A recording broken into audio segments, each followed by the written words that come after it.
पवन सिंह के एगो गाना है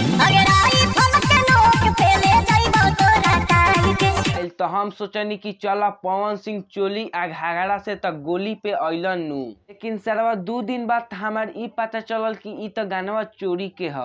फिर हम कुछ देर बाद पवन सिंह के हई वीडियो देखनी।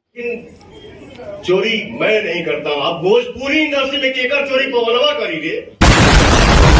फिर हमार एगो दिमाग में शायरी बनल, अर्ज किया है पवन सिंह तो बहुत बड़े चोर थे, कि अर्ज किया है पवन सिंह तो बहुत बड़े चोर थे, हमको क्या पता सरवा पवन सिंह तो बहुत बड़का घूसखोर थे।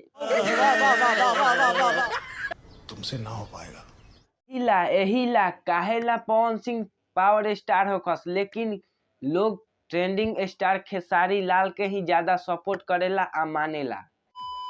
का हाल बा भाई लोग हम ताहा लोग के बता दी कि पवन सिंह एगो गाना चोरी कैले बड़न। गाना के नाम है सेनुरा डाले से पहले। ई गाना के एगो छोट सिंगर 1 साल पहले ही गा देले बा आ ओकर गाना पे व्यू नहीं खेगल, हिट नहीं खेबल, तो पवन सिंह चुरा के गा देले बारन। हम सब सोचतनी कि पवन सिंह के धक्का धक गाना कैसे आवता।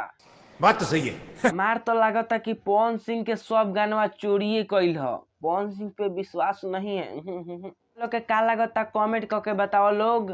पूरी इंडस्ट्री के बारे में ताहा लोग के ऐसन के वीडियो देखे के बाद तो तू लोग हमारे वीडियो के लाइक कर लो, चैनल के सब्सक्राइब कर लो। अब हम मिलते हैं नेक्स्ट वीडियो में। Tata bye by.